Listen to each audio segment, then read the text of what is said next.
Life has a way of breaking us down quietly, without a warning sign or any preparation for the storm. For me, that storm began when my husband, Michael, left for work out of state, and suddenly, I was left to carry the weight of everything alone. My name is Rebecca, I'm 42 years old, and I had always been the strong one in the family, or so I thought. But there are times in life when even the strongest break, and my breaking point came in the form of silent struggles no one could see from the outside. At first, I told myself I could handle it. Work, bills, groceries, cooking, cleaning, making sure my teenage son Ethan was cared for, all of it was just part of being a mom. But behind closed doors, I was exhausted. I would find myself sitting at the kitchen table at midnight staring at unpaid bills, wondering how I could keep going.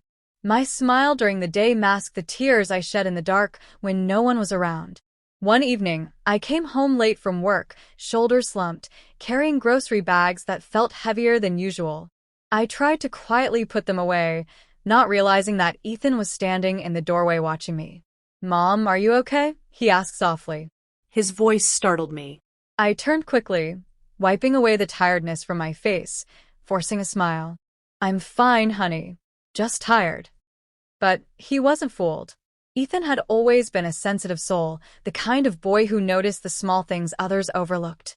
He didn't push me that night, but I could tell by his eyes that he saw something deeper. I thought I had successfully hidden my struggles from him, but children know more than we give them credit for. The following week, things seemed to unravel faster. At work, I received notice that my hours were being cut, and suddenly the paycheck I depended on was smaller. At home, the washing machine broke, and the car needed a repair I couldn't afford. It felt like the world was piling problems on top of me one after the other. That night, when Ethan walked into the living room and found me sitting with my head in my hands, I couldn't hide anymore. "Mom," he said, sitting beside me, "you don't look fine. You always tell me to talk when something's wrong. Why won't you?" His words pierced through me, and for the first time, I let my walls down. I told him about the bills, the broken washing machine, my worries about money, and the overwhelming weight I carried every day. As I spoke, my voice trembled, and tears rolled down my face before I could stop them. I expected him to panic, maybe even feel scared. Instead, Ethan reached out and held my hand. "You don't have to do this alone," he whispered. That moment was small but monumental. I realized my son wasn't just a boy anymore. He was growing into someone who understood responsibility and compassion. The very next day, Ethan did something that changed everything. I came home from work, still drained, and saw him in the kitchen. The table was set, and a simple dinner was ready. He stood there proudly, apron tied around his waist, smiling nervously. "I watched some cooking videos," he said. "I thought maybe I could help with dinner, so you don't always have to." I laughed through my tears, hugging him tightly. That dinner wasn't just about food, it was about the message behind it. He saw me struggling and decided to step up, not because anyone asked him to, but because he cared. Over the following weeks, Ethan continued surprising me. He started mowing the lawn without being told, folding laundry, even helping me budget our expenses. Sometimes he would leave little notes around the house. "You're doing amazing, Mom," or "Don't give up, you've got me." Each gesture, no matter how small, felt like a lifeline pulling me out of the darkness I had been sinking into. Our relationship shifted. I wasn't just his mother anymore. I was also his teammate, and he became mine. We began talking more openly, sharing fears and dreams. I told him how scared I had been of failing him, and he told me he had always admired my strength, even when I didn't see it in myself.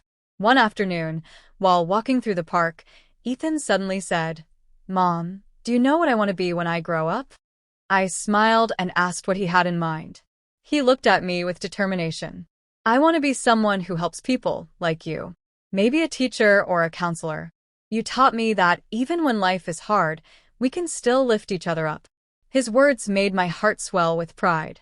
That night, lying in bed, I thought about how much had changed. Life was still challenging, and the problems hadn't magically disappeared.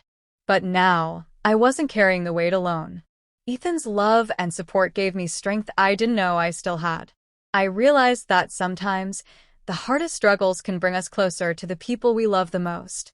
Months later, when Michael returned home, he was surprised to see how much Ethan had grown, not just physically, but emotionally. He noticed the bond we shared, the teamwork, the way Ethan carried himself with confidence. "You two really took care of each other," he said with admiration. He was right. What had started as silent suffering turned into a journey of resilience, love, and a deeper relationship between mother and son. Looking back now, I see that my breaking point became the foundation for something beautiful. My son saw me struggling, and instead of turning away, he stepped forward. That choice changed our relationship forever. I once thought being a mother meant protecting my child from all pain and responsibility, but I learned that allowing him to see my vulnerability gave him the chance to grow into the young man he was meant to be. Sometimes strength doesn't come from carrying everything alone. Sometimes it comes from admitting we need help and letting love in. And when my son saw me struggling, what he did next reminded me that family is not about being perfect. It's about being there for each other, no matter what.